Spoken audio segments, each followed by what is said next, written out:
Hey guys, welcome to an all-new episode of Ask Mr. Regular. I'm the Roman, that's Mr. Regular. Hello.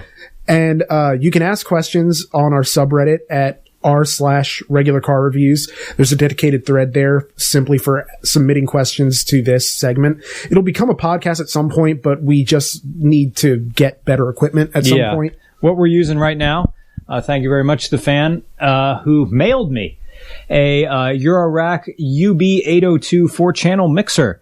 We did a sound check before.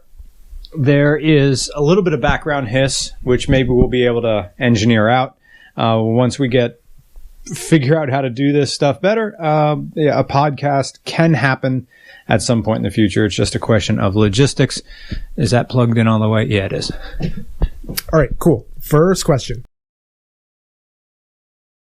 If you could have one car and one car only for the rest of your life, what would you pick? This is for Mr. Regular and the Roman. One car for the rest of my life. It's going to have to be something that's reliable, so fun goes right out the window. It's going to have to work in all seasons, of all Pennsylvania seasons. It's going to have to be a car that can be repaired forever. So there's going to have to be lots of parts available. And it's going to have room, and it would have to be used as a camera vehicle. I'm going to laugh if you say the one that I was going to say. All right. I'll give you two. It's just a question of which one's better at being an all-rounder. It's going to be that Honda Accord station wagon we just reviewed with the 5-speed. Or it's going to be a first or second generation Subaru Forester with a 5-speed. Both of those, lots of aftermarket parts available, lots of new old stock available. You can, would it lean harder on Subaru because is there a bigger subculture surrounding that where you can rebuild those engines forever and ever and ever? Now the question becomes of the body. How much will that body last? So who had the better rust protection, Subaru or Honda? And that's a question I don't know. And then you got a question about electrics. And people completely rewiring harnesses on Subarus as well. It's easier to drop a motor and trans out of a Subaru than it is a Honda. But a Subaru has the center or front and rear differentials that all-wheel drive is complexity that maybe you don't need. And Thoreau said, simplify, simplify. And so did Calvin's dad. It would be that Honda Accord wagon because it's older and still good. So, yeah. 5th generation Honda Accord station wagon in a 5-speed. And for me, and this is kind of a sentimental reasons type thing, but also from a certain measure of practicality, it would have been a 1996 Jeep Grand Cherokee Laredo. Okay. Part of it was that as a kid, I kind of saw that as the finish line for adulthood. Yeah. Like the idea being that if you could get a Jeep Grand Cherokee, all of a sudden you've done it. You've done it. You're a grown up now. And I think part of it was because my mother always wanted one, and I always said, "Oh, when I grow up, because when you're a kid, I was 10 at the time, and so when you're a kid, you're like, oh, I'm going to take care of you, Mom, and I'm going to do all this stuff. And when I grow up, I'm going to get you a Jeep Grand Cherokee, and I didn't do that. But the whole idea is that, I don't know, it's kind of like a weird sort of summit car of sort of getting to that point where you can say like, yes, I have one. And now what's funny is that I could probably afford a 1996 one right now. But it's just, I don't know. It's just something that didn't occur to me at the time. But then the more I thought about it, I'm like, yeah, like reading this question and thinking it over, I'd be kind of, why not? I could make worse choices. I can make better choices. Yeah, the body's going to rust out. Yeah. You see those things. The quarter panel rust is horrible. Would you want the V8, or you would probably want the straight 6, because then you can draw parts from the Wrangler fanboys who also have the AMC straight 6. Yeah. Yeah. All right, next question. What did Mr. Regular do in Alaska? I'm really interested in getting away, and I know there's plenty of well-paying but labor-intensive jobs up there that let you earn money without distractions of ordinary society being in the way. A lot of people ask, what on earth did I do in Alaska? So get ready, because I'm going to talk to you about my past. I hold a Pennsylvania teaching certificate for secondary English, which is 7th grade to 12th grade. I was a teacher. So just like Tom Hanks in Saving Private Ryan, no one knew what he did, and he finally said, I'm an English teacher. Most of you may be not surprised. Alaska was my first full-time teaching gig.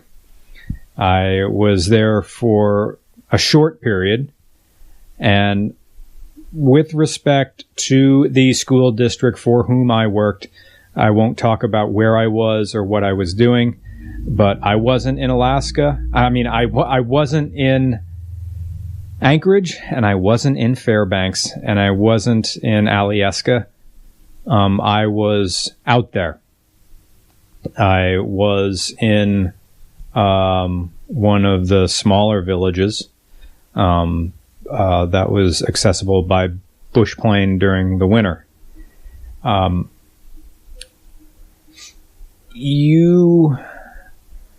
could go in a lot of different directions. Well, okay, what was I teaching there? I was the school's English teacher. We had a school population of, I believe, about 22 students. Junior high and high school were in the same classroom.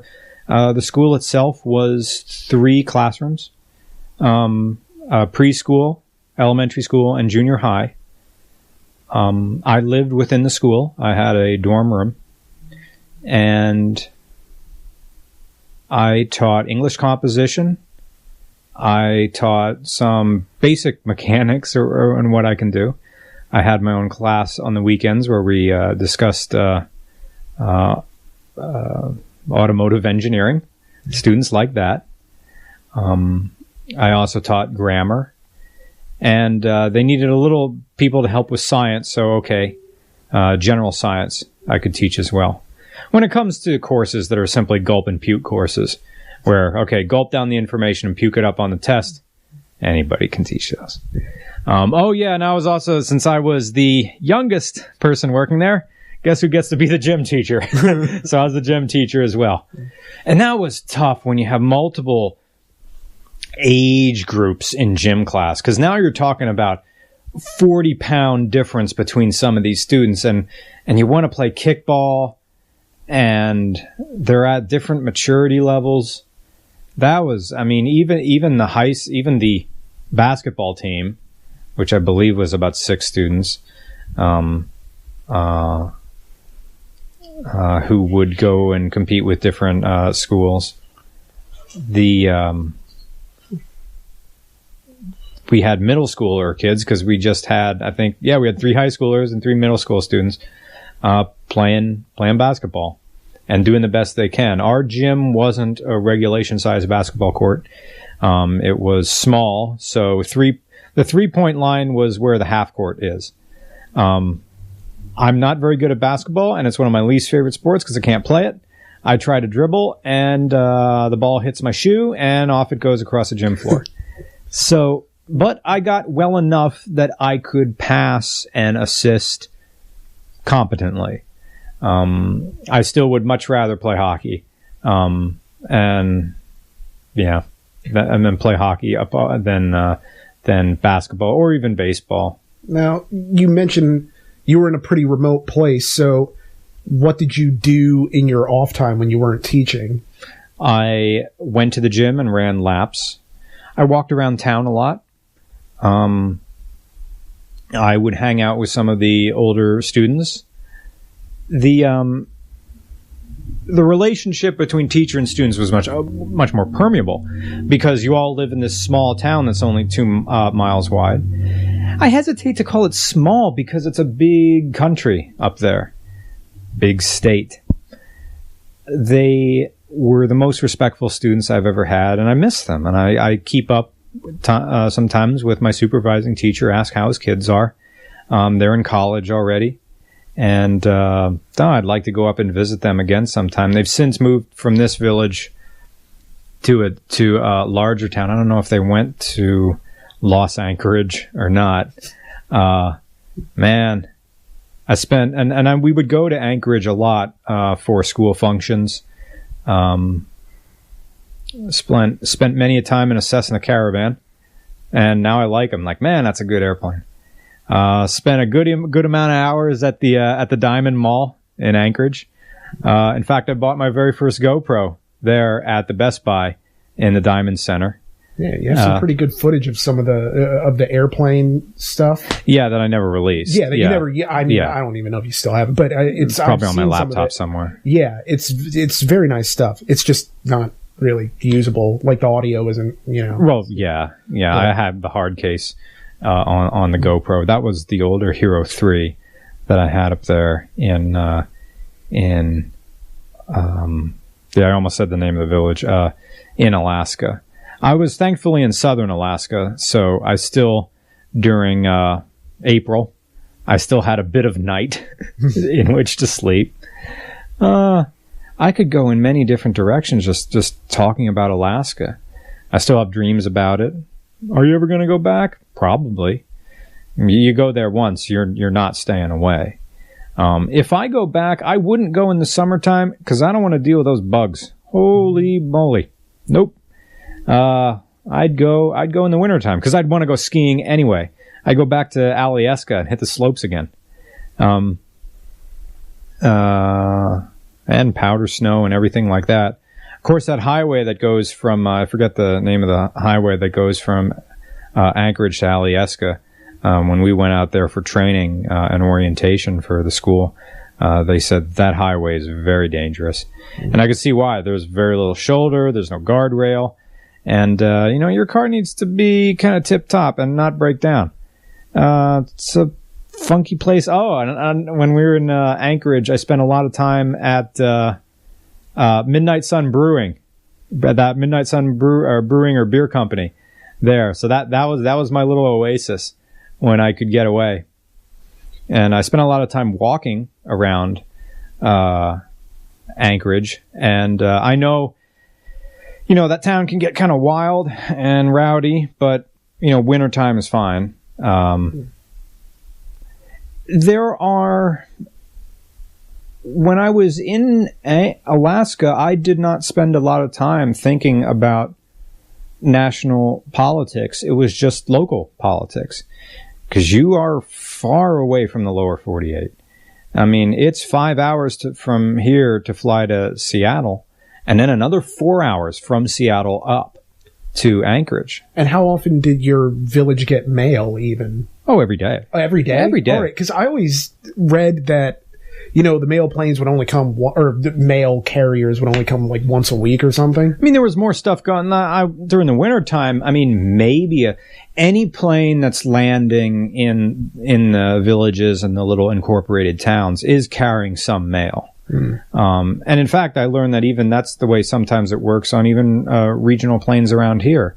There may be U.S. mail on your commuter flight, or even domestic flights, from New York to L.A. It may be just an American Airlines 737, but there probably may be a few sacks of mail or cases going through there. The plane, it moves. It has an address on it, like the bag of mail or box of mail has an address on it like everything else. I mean, stuff was expensive to get out to the villages, but if you mailed something from Pennsylvania, it would get to Anchorage just as fast as it would anywhere else in the country. But leaving Anchorage now, you're leaving on smaller carriers, local services, Grant Air. That's too. I don't. Are they still in business? I don't know. But leaving Anchorage and getting out to places like such jumping off points as King Salmon, you're at the whim now of weather. And the postmaster in my village said, well, welcome to Alaska, where Mother Nature goes to throw a hissy fit. And it was funky on some days, seeing two weather patterns happening at the same time. It's like, these clouds are moving in different directions at once. And it's like, that level of clouds is going that way. The other level of clouds is going way over there. And I said, are any planes flying today? Nope. And the funky thing was coming back from Alaska, as I was such in the mindset of, well, the plane will leave when it leaves. You'll go when you go. What are you in a rush for? I mean, that's it. The first thing I think they said, even before we left,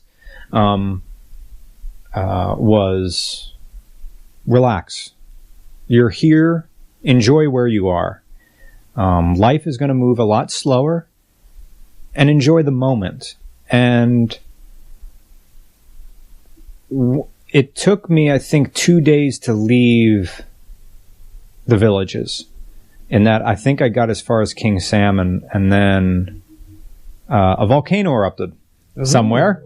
Oh yeah, there's volcanoes in Alaska, kind of like the dusty kind. And it's like, well, it's a big cloud that went up, so a bunch of planes are grounded.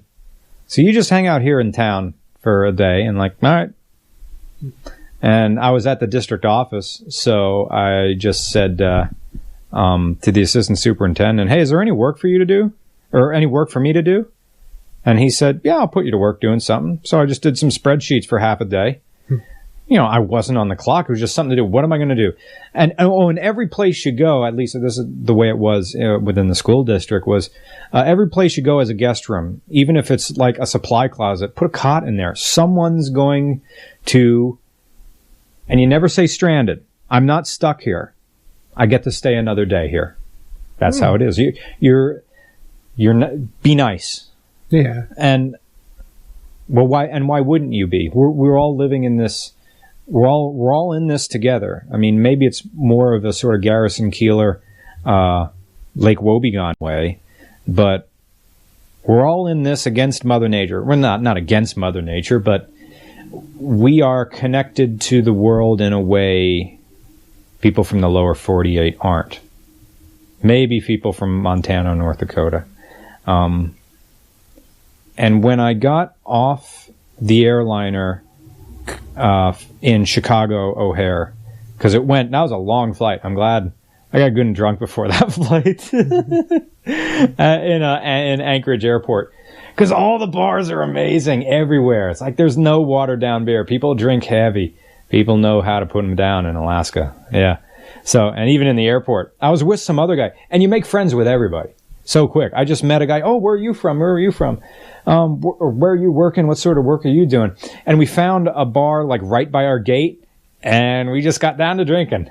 And and we heard our plane like, oh, now boarding flight so-and-so to Chicago O'Hare. And the guy goes, that's us. And I'm like, yeah, but it takes like half an hour to fill one of those planes. Let's have another. So we have another, and we're like, final boarding call. I'm like, we should probably go over there. We go to get on the jetway, and one of the crew members gives us one of these. Like, where were you? We were about to call you. I'm like, we're here now, and we're just doing. We're not weaving down the jetway, but we're kind of doing the keep on trucking walk. Like, yeah.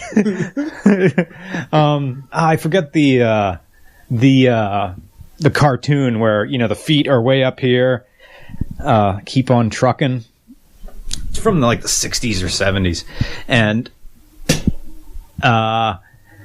we swagger onto that plane, and everybody's sitting down and everybody's settled. We are the last two people on this big airliner having a 6.5 hour flight or something like, wait, no, maybe a 7-hour flight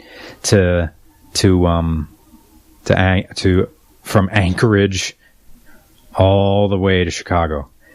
And I tried to sleep as much as I could on that. I did that move where you rest your forehead on the seat in front of you. And when I got to Chicago O'Hare, I was amazed at the people who were in a rush and upset that the flight was canceled or delayed, and men in black suits and well-fed bellies putting their hands firmly on the information counter. And I looked at him and said, I didn't say anything, but I looked at him and thought, well, what are you upset about? You're here in a warm place. Yeah. You're here, you're alive, you're doing fine. And then it took about a few months to get, impatient about things again. Yeah. Yeah. That was a super long answer. Maybe we should cut it here. I don't know how long I've been talking on this one. Well, it hasn't been long. Okay. We can do one more. Okay. What's the best and worst Halloween costume you've ever done? Duct tape man. Best or worst? Oh, I thought best and worst. Oh, well, I mean, I think it's like a two-bit, like, what's the best and what's the worst? Unless Duct Tape Man is the best and worst. Yeah. I'll say the worst was Blue Man in college because I need a costume and I found some face paint and blue, and it was blue. I'm Blue Man. There you go. Yeah. That was the worst because it's lazy. Duct Tape Man was probably the best because it was for marching band on our Halloween parade. And I found an old marching band hat, that wasn't one of the good ones that we were using, but it was one from like a previous set of uniforms that was okay. And I found an old jacket and covered it in duct tape. And covered the hat in duct tape, found some old pants, covered them in duct tape. You go through 2 rolls of duct tape doing this. And then I got the marching band hats have a little slot in them for the plume, took the plume out and got a wire coat hanger, taped paper inside the wire coat hanger to make a sign that said Duct Tape Man, got a headlamp, turned it upside down and wrapped it around the marching band hat that then shined a light onto the sign that said Duct Tape Man up there, in case you didn't know, because the Halloween parade's at night. So that was Duct Tape Man. Nice. Oh, all right. For me, I think the worst was probably in college. I had a lot of female friends, and they would all compare me to George from Grey's Anatomy. I have no idea who that is or why I was being compared to him. Maybe because I was like super non-threatening and just all of that nonsense. So I just wore a doctor's, outfit and just put like Dr. George O'Malley and got so much attention that, not even like sexual attention, just attention. Everyone wanted to grab a picture at all these parties. It was so weird because I didn't get, because this was like when Grey's Anatomy was first becoming a thing. And so, yeah, even though I had no idea anything about the show, best, when I was like 18 or 19, me and a few friends went as Tetris blocks and we fit together. Nice. It was super cool. And they really didn't take long to make either. We just got a bunch of stuff from Office Max and, folded the box together and taped them and spray painted them, and you would never know. But, and we had to cut out parts for us to sort of fit into and armholes and everything. I was the T. So, yeah. Okay. And then, the other good one was I did this one where I had a female friend of mine put on lipstick and like kiss my shirt everywhere, and then I like rustled my hair and had a loose belt that wasn't on properly and everything because I was the last man on Earth, like the whole idea. So and then last year I was here in that Google Maps, they have the little the pin. So I cut out a thing, put a pin on my head that pointed down, and on my shirt I typed the address of the party into Google Maps and drew like the little map so that the pin would go down on right where the party was. Nice. So like when people would be like, "Hey, what are you?" I'm like, "Oh, I'm here." It's just Google Maps. So, those types of things, because these are all things that are day of costumes. Of like, oh shit, I have a party to go to. I don't have an idea.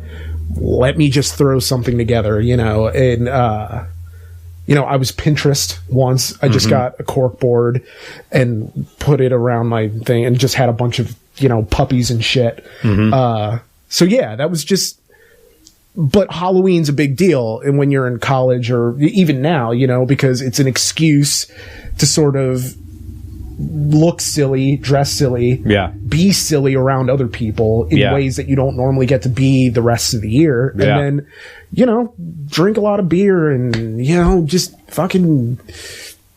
That's the thing. It's like when you're a kid, it's like eat a lot of candy. When you're a grown up, it's like drink a lot of beer. Blah, blah, blah. And, maybe I almost every year at Halloween, I like make new friends or, because I get invited to some random thing that the day of I'm thinking, do I really need to go to this? Yeah. But I sort of, I get myself up and it's kind of, it's always fun, it's Halloween. So I always look forward to Halloween, even if I don't have a good idea for a costume. Lord only knows, it's once in a blue moon anyway, you know.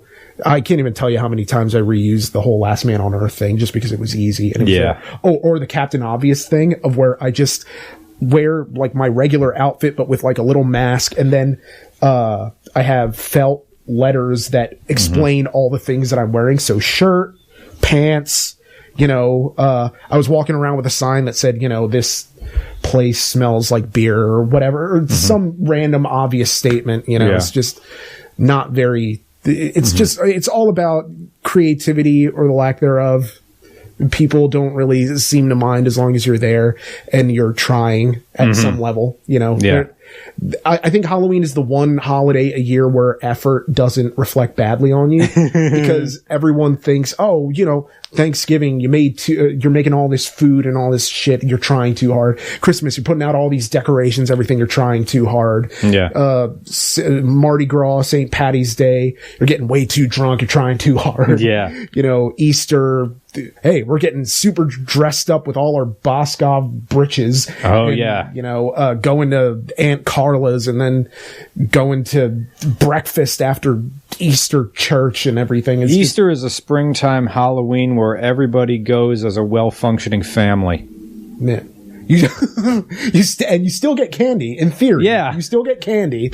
And, but if you think about it, it's kind of like this weird mixture of Halloween and Christmas, because if you go see the Easter Bunny, like you're sitting on the lap of someone who isn't really real. Sorry, spoiler to kids, but it's just, I don't know how. Why do you sit on the lap of the Easter Bunny? He's not going to give you anything. If you what's in it for the kid other than tears? If you ask him for shit, he's not going to give you anything. He'll give you like a coloring book. Like, that's what you get for Easter. You get candy eggs, you get like a Cadbury cream eggs, and some jelly beans and a coloring book. I got a VHS of the Page Master, and only because it had the trailer for the Mighty Morphin Power Rangers movie. So this was like 1995. I was losing my shit watching this like little mini behind the scenes preview documentary. And the Page Master, it was all right. It was Macaulay Culkin post Home Alone, post Richie Rich and all that mess. But, I had Christopher Lloyd. I can't really complain. So,